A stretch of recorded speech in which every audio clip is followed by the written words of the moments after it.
aho umuvandimwe kubyo yaramaze kuvuga abageni bacu bataratangira kuduhamiririza abashyitsi bacu ndagira ngo n'ikintu kindi baba basigaranye bakwishingikirizaho ndashaka nabo kubakurira inzira ku murimo muri ubu buryo.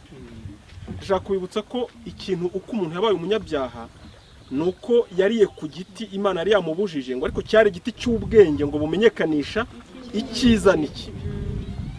No kuvuga ngo kurya ku giti cy'ubwenge bumenyekanisha icyiza n'ikibi byahesheje umuntu kumenya gukora icyiza ariko no gukora ikibi n'ubwenge bwo kugikora ndetse no kubuje. No kuvuga ngo kuba umuntu azi gukora ibintu byiza no gukora ibintu bibi byavuye mu giti kimwe, byavuye ko umuntu yasuzuguye Imana. No kuvuga ngo ibyiza by'umuntu n'ibibi by'umuntu byose bikomoka ahantu hamwe, ntabwo Imana ishobora kubyemera. Ni nayo mpamvu nta kintu na gito umuntu yabasha gukora Imana ngo icyemere ize yamuhereza. Ahubwo nuvuga ngo ni nayo mpamvu Imana avuze ngo abantu bose bakoze ibyaha ntibashyikira ubwiza bw'Imana. Suko Imana yari yobeye ko hari abantu bajya barera imfubyi. Suko Imana yari yobeye ko hariho za Caritas. Suko Imana yari yobeye ko hari abantu bajya bagenda bibomberetse ndetse bagira n'imvugo nziza mu bantu. Suko Imana yari yobeye ko hariho n'ibigo by'abantu bihaye Imana bavuga ko bihaye Imana. Ahubwo nuko yari izi ko yo icyiza cyose umuntu yakora n'ikibi cyose umuntu yakora ibyo bintu byose ari bibi ku rugero rungana imbere y'Imana.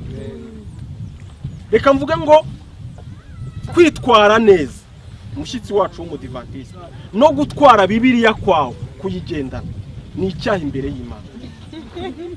Ntago wemerewe kugendana Bibiliya kuko ubwenge bwo kukubwira kugendana Bibiliya kugira ngo wicishe bugufi Imana ikwemere, ubwo n'ubwenge bwakomotse ku giti wariyeho kitari cyemewe. Nta utaniye n'indaya iri Cadillac itegereje umugabo wabandiza gusaba. Ibyo ni ibintu bibiri byombi bingana imbere y'Imana. Ibyo bintu ubwenge bwo gukora ibyo bintu, ubwenge aho iriya ndaya yakuye biriya bintu, naho nawe wakuye iyo kamera yo kwitwara neza, n'ahantu hamwe. N'ahantu ni mugasuzugura umuntu yasuzuguye Imana, ntabwo aho hantu rero Imana igihemera. Amasengesho yawe ntabwo Imana yayemera. Ni icyaha ahubwo kuruta kutajyaga kuyasenga. Kuko kuyasenga ni ugushaka izindi nzira zitandukanye n'inzira Imana yashyizeho yagombye kubigukirizamo.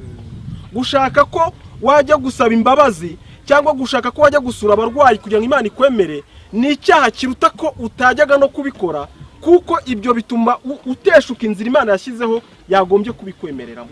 Ubwo ubunyacyaha bw'umuntu. Kwizera Yesu rero ni iki? Ndabizi ko n'abandi bose bajya babivuga. Kwizera Yesu bivuze iki? Kwizera Yesu no kwizera ko ni umuntu Imana yashyizeho waje mu isi gukora iby'Imana igomba kutwemereramo twebwe. Nta kintu cy'umuntu Imana igishaka. Rwose utekereza ko hari ikintu waba ukorera Imana wowe kamera yawe ikagushuka ngo iki gikorera Imana n'ikimenyimenyi, ndetse nuko nawe uzi ko nta gihe urabikora ngo wumve Imana yakwemera. Ntabwo ikibazo ari wowe, ahubwo ikibazo nuko ibintu byubakitse gusa nta kundi. Kwizera Yesu rero ukuvuga ngo kumbe Yesu yaje mu isi kugira ngo ngewe akora ibintu Imana izanyemereramo. Yaje ni nacyo cyatumye nyine amara kiragiye mu isi. Erega yashoboraga no kuza bakamwica kinavuka akabara nadupfiriye. Ariko kumara imyaka 33 ku isi yamazemo ari gukiranuka ku gato no ku kanini. Na ya mategeko abadivantiste mwubatseho Yesu nikiragiye yose yayubahiririje mu myaka 33. Byanditswe bigaragaza neza ko umuntu aheshwa gukiranuka, umuntu abona ijuru, umuntu abona ubugingo buhoraho Imana imwemereye mu kwizera Yesu Kristo. Kwihana rero ni ukureka iyo nzira wita yo gukorera Imana, ahubwo ukamenya ko ibyo Kristo yakoze bihagije kugira ngo bigushyitse mu ijuru nta kindi. Mwihane rero, muhindukire, muve mu byo mwatekerezaga Imana yabemereramo. Ibyo bintu twasanze ku ijambo ry'Imana ribihakana. Noneho muhindukirira Imana. Dore ubwo uko niko kugarukira Imana. Mumenye ko yabemeye uko niko kugarukira Imana, kubera ko Adamu atakaje ubuzima bw'Imana yahise atandukana n'Imana. Noneho kugarukira Imana ni uguhindukirira Yesu Kristo, we wakoze iby'Imana ishaka. Noneho ukajya mu rugo rw'Imana uri uwera, uri intungane, ariko utunganyijwe na Yesu Kristo. Nukuri reka mvuge ngo inzira y'amategeko, inzira yo gushaka gukora iyo nzira ijyana abantu mu kurimbuka, kuko iyo biza kuba byashobokaga umuntu wari kuba yarayubahirije na kera muri Isiraheli, dore ko mu abanyarwanda bo nta n'uwabahaye amategeko. Muri Isiraheli iyo haza kugira umuntu wubahiriza amategeko niwe wari kudupfira, kubera ko amategeko ni imico y'Imana, arera ni ubuzima bw'Imana. Iyo haza kugira umuntu wubahiriza amategeko y'Imana akayanonosera niwe wari kudupfira, kuko ubwo ngubwo niwe wari kuba ugeze ku gukiranuka Imana ishaka.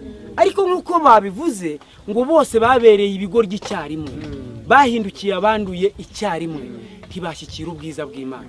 Muri make ntibubahirije amategeko, ari n'Abisiraheli Imana yanayahaye. Umunyarwanda we rero akeneye ubuntu bw'Imana, ntabwo akeneye kubahiriza isabato. Umunyarwanda ntabwo akeneye ikindi kintu, umuntu akeneye gutsindishirizwa n'Imana, kandi icyo ni igikorwa cyabaye rimwe, biba birahagije kugeza iteka ryose. Navuga ngo umushyitsi wanagira ikibazo nabwo kw'ibi bintu twavuze, turi hano kubwe kugira ngo atubaze ikibazo icyo ari cyo cyose, dore ko amadini yagiye abashuka. Utubaze ikibazo wifuza, turi hano kugira ngo tugisubize, ariko tunagufashe kugira ngo urujijo rukurweho. Imana ihimbaze.